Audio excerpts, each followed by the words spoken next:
Hello,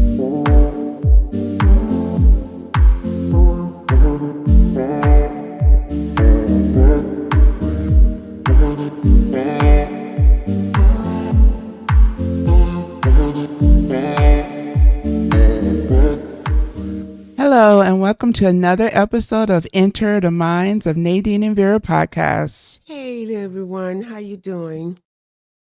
How are you doing today, Mom? I'm fine. I'm excited about our topic. Well, that's good. I'm glad you're excited about the topic. How was your Yes. week? My week was full because I was concerned about you and not feeling well myself, but we made it through. Yes, I'm glad everybody's feeling better. Yes. So today we're going to talk about compulsive lying. Yes. And why are you excited about it? Because I just want to get to the bottom of this. Why do people lie unnecessary? I don't think they have any rhyme or reason to why they lie. Just some people just lie just to lie. But it don't make sense. Well, today we're going to talk about compulsive lying. It is a chronic and habitual pattern of frequent, often unnecessary, lying that can feel uncomfortable. Unlike the occasional white lie most people tell, compulsive lying is often not for any clear external benefit, but rather a deeply ingrained response to underlying psychological issues. So, audience, you may wonder, what is the difference between compulsive and pathological liar? So we're going to address that right quick. Compulsive lying is lying in an ingrained habit, or automatic reflex, often driven by anxiety and discomfort in a social society. These lies may be random, inconsistent, or told for no clear reason. And a pathological liar is a deception is often more conscious, calculated, and manipulative. These lies are more likely to be elaborate, long-running narratives told for a specific purpose, such as gaining sympathy, admiration, and avoiding consequences. Hold up. So what I read and what you just read really amounts to the same thing. No, to me, pathological liars seem like that's the worst type of lying than compulsive. But compulsive, it said it becomes a habit and it's automatically, you don't even think twice. It just. But pathological, it says manipulative. Oh, they are planning. Like those are probably people that can be serial killers or whatnot. They think about, the lie. They come up with the whole story, a backstory, like a whole background of 20 Everything. years. Yeah. So I think that's what a pathological liar is. Okay. So some causes and associated conditions to lying. Mental health conditions, we'll talk about. Personality disorders. Compulsive lying is associated with borderline, antisocial, and histrionic personality disorder. What is it? Pronounce that word, narcissist. You don't see the word? Histrionic? Oh, narcissistic? A narcissistic, antisocial, histrionic personality disorder. And in other condition, it can also be a symptom of anxiety, depression, bipolar disorder, obsessive compulsive disorder, which is referred to as OCD, or a history of trauma. So these can be learned habits and emotional needs. So some coping mechanisms I can't talk today. Lying can be a learned behavior from early childhood used to cope with stress, avoid punishment, or gain attention.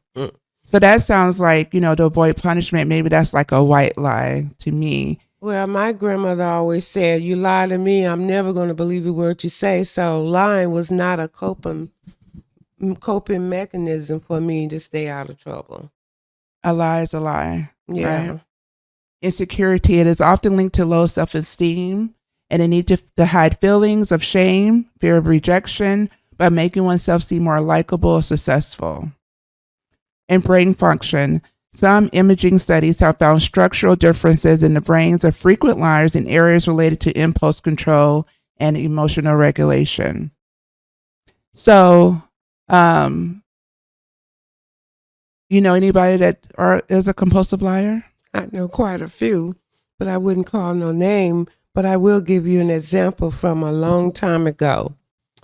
Okay, so one of my colleagues was sitting at the table. She was about 4 months pregnant. And she said she had already gained 25 pounds. Well, the other two ladies and myself, I had two, one of them had four, the other one had three children. And she sit there and she told us that her doctor wants her to gain 50 pounds more before she had her child. And nobody said anything at the table. And then once she left, I just started screaming. Why did you start screaming? Would a doctor tell a 4-month pregnant lady to gain 50 more pounds? Well, usually it's about 40 pounds total. But why didn't you just call her out versus screaming after she left? Well, we'll discuss that later. That's just something that you know people lying. Because I used to tell people, you hear a lie, you call it a lie. You know when people lying. Was she a skinny person No. to begin with? No. No. Not only that, it's just like we're going to discuss why we don't confront people when we know they're lying. That's a difficult one. Okay. Well, what's some signs and symptoms? Well, frequent and unnecessary lie. Like my example, that was unnecessary. We didn't ask her what her doctor said. Mm-hmm. She volunteered. So she was seeking attention, maybe? Exactly. And so frequent and unnecessary lies is lying about trivial matters, even when telling the truth would be easier. Mm. Yeah. And then another symptom is inconsistent stories. Fabricated tales are often riddled with inconsistencies and many change when retold. So that's why you've heard people say, when you lie, you can't remember what you said. So it just keeps changing because you don't remember. Right. And then thirdly, I have elaboration and exaggeration. A tendency to embellish stories with intrusive, often dramatic details. Now, I think that one is kind of like done in a fun, joking manner, A storytelling way. So that's not really what upsets me. That's like if your dad tell you a story about when he went to school in the snow, had to walk 15 miles. Exactly. My granddaddy did tell me that. I think it was a story. It was not, but I tell you what, every time he told it, it was the same story. He walked 20 miles in the store, and I'm grown before I realized it wasn't 20 miles to Pelham. Right. One but 3. But it sounded good. You remember it when you're a child, right? Okay. And so, why don't you give me some that you attention seeking. The lies often serve to make the person seem more interesting, accomplished, or more impressive. Defensiveness, becoming defensive, angry, or shifting the blame when confronted about an inconsistency. So they become angry at you for calling, for bringing out the lie. A lack of remorse. In many cases, compulsive liars do not express guilt or remorse over their deception. So I just want to bring an example of an unnecessary lie. I was in high school and I saw the guy that I was dating, who normally got dropped off by his mom, got dropped off on a bus. And I say, "Hey, how did you get to school today?" He was like, "Oh, my mom dropped me off." But I saw him get off the bus. And so to me, that was an unnecessary lie. Like, what was the point of lying about how did you get dropped off at school? So to me, that pissed me off more than lying about something. If you're going to lie, make it a good lie, but you shouldn't lie at all. But in his case, maybe he was ashamed of why he had to take the bus versus he was avoiding maybe what happened between his mom or something. So it could have been meant to be kind of innocent and spare you of the real story. Okay. I guess that could be a possibility. It still was a lie, though. Okay, so when you're dealing with a compulsive liar, this is what we need to talk about, whether for yourself, because see, some of you all that's going to listen, when you're lying. So we just want to point out, in case you don't know, it's compulsive when you just make stuff up without a reason. Whether for yourself or loved one, overcoming compulsive lying requires addressing the underlying issue. And that's what I find difficult, How would you address someone? We tend to just let the lie go because we don't want it to turn into an argument, defend the person or whatever. So for compulsive liar, it says in our research, acknowledge the behavior. So if it's yourself, you need to acknowledge self-reflection, and admitting that lying is a problem is the critical first step toward changing. And then it say you can also seek professional help. So we're not saying that you don't have maybe a condition or it's affecting you that may be a little out of your control. We're saying seek professional help. A therapist or a counselor can help uncover the root cause of the behavior and develop healthier coping mechanism. Therapies like cognitive behavior therapy, CBT, dialectic behavior therapy, DBT, or psychodramatic therapies are often used. In other words, you can ask for help. Yes. We're not saying you out of control. We're saying this is how you can get some help. Sometimes you need to find the root of the problem in order to begin to figure out what your problem is and why you do it. So what do we do if it's family and friends? Stay calm. You want to stay calm. You want to control your emotions during confrontations to avoid escalation in the situation. But that could be hard because when you try to confront them, what's the first thing they're going to do is deny that they're lying and become angry. So your job is to stay calm. You want to express your feelings. You want to use I statements to explain how the lying affects you rather than focusing on the blame. I feel when you lie, or I think, could be some I situations, You want to set boundaries, clearly define what you are willing to tolerate, and communicate the consequences if the line continues. Now, may I interrupt you? That's the route that I take. When I have the opportunity, I express to anyone, if you lie to me, that's like the worst thing you could do. Just don't lie to me. I appreciate the truth. Even when I had a staff, if my staff member came and said, Miss Scunions, I just want to go goof off, I respected that. And when I went to my boss and it was something personal, like, hey, I broke my fingernail, I need to go get my nail fixed, he appreciated it. So Right. Sometimes, depending on the situation, you may have to say not right now, maybe later, but telling the truth is always better than if you lie to me. I'll, just like Grandma said, I'll never believe another word you say. But everyone lies.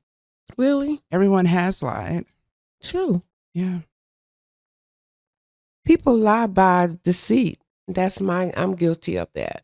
Meaning, you can ask me a direct question and I'll look you in your eye and I'll give you an answer that sounds like what the answer to your question.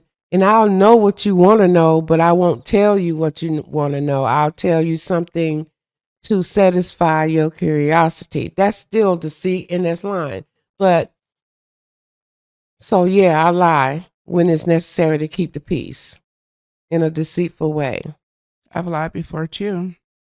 Directly or indirectly? Directly. One of the biggest times I remember, and this is why I tell the kids, don't ever lie about your age.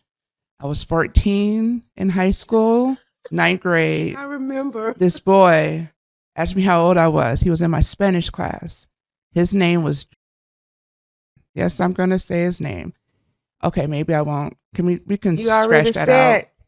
Anyway, he asked me how old I was. Told him I was 14. He was a senior. And I told him I was 16, actually, right? I told him I was 16, not 14. Well, the reason why that was a problem was because even after he graduated, he came back to the school because he had a younger brother that went to the school we went to. And he was like, "Oh, you about to graduate this year?" And I'm like, "Oh, yeah, I am." And I was only in 10th grade. So I had to continue with the lie. After that, it was just like, why am I doing this? It was no point. He was way too old for me in the first place. I should have just told him I was 14 and just kept it moving because I had to keep up with the lie. And then from then on, I was like, I will never lie about my age again. It was more stress than just to be honest about the lie. So I don't remember that boyfriend. he wasn't a boyfriend. He was way too old for me. Okay. No, but it's the point that I had to keep up with my being older than what I truly was. Well, I thought you were going to say my brother put his arm around me and yelled, "She's only 14 years old. You trying to talk to my sister?" That's not my lie. But isn't that what he said, though? Yeah, If but you had told that lie to anyone else, he would have busted you. yeah, he wasn't around me at the time. So Mm-hmm. okay, the next thing, you don't want to take it personal. The lying is a symptom of an underlying issue, not a reflection of your worth. So if it's a boyfriend lying to you over and over in your face, it's not about your underlying worth. It's a their problem, not a you problem. You want to trust your reality. A compulsive liar may try to gaslight you. Yes, that's what I'm used to. You know, I've been gaslit a lot in relationship. So it is important to trust your own judgment and reality. You can check in with others to confirm facts if you feel unsure. And the last thing is encourage professional help without judgment. Suggest that a person consider therapy to address behavior. But can we go back to this compulsive liar may try to gaslight you? Give me an example. Oh, LaTanya, you didn't see me with that other girl, with my arm around that other girl, you know? That didn't happen. Or you didn't see her number in my phone. I don't know what you're talking about. Last night I was with my guys, you know, that's one of my guys' numbers, and, you know, that's his sister's number, but he didn't have a phone, so I had to put her number in my phone. So, you know, I was gaslighted when I was married and whatever, and didn't even know it was called that. Maybe it's a newer term. I was told it's your imagination. It's called gaslighting. Mm, And that's a form of lying. mm-hmm. Yes. So there's a quote that I've used often. It says, "It's not the lie that bothers me. It's the insult to my intelligence that I find offensive." It's like, okay, I know some people lie compulsively and you just like, yeah, right, they lying. You just let it pass. But depending on the lie that they telling you, there are some lies that I say to myself, do they really think I'm that stupid? Or do they really not know that I know that they're lying? Yeah. But I don't address it because I don't want the confrontation to the point where it could end a relationship, because I'm kind of cold when it comes to that. And sometimes it might not be worth it. And it wasn't worth it. Right. Yes. So any other examples of lying or? Well, little people lie, and what you need to do is teach them as they're small little toddlers that it's just not cool to lie. Mm-hmm. It starts there, you know. So I'm not saying, you know, wow, the little person lied. They're not a terrible person. They're just at a teaching age. Okay. You know. Yeah, they're excused. Mm-hmm. All right. Well, that's all I have for compulsive lying. That's all I have too. And I'm just asking, just tell the truth, because I'm like a lie radar. Whether I say anything to you or not, I know you're lying. And there you have it, folks. Well, that ends another episode of Enter the Minds of Nadine and Vera podcast. Please leave your comments, right? Please leave your comments. Tell us the story of someone lying to you compulsively, or if you know someone that's a pathological liar. Please like and follow, share. And you know what? It's okay to seek help. There's a lot of free therapy out there if you recognize yourself. All right. Bye-bye, guys. Thank you so much. Bye-bye.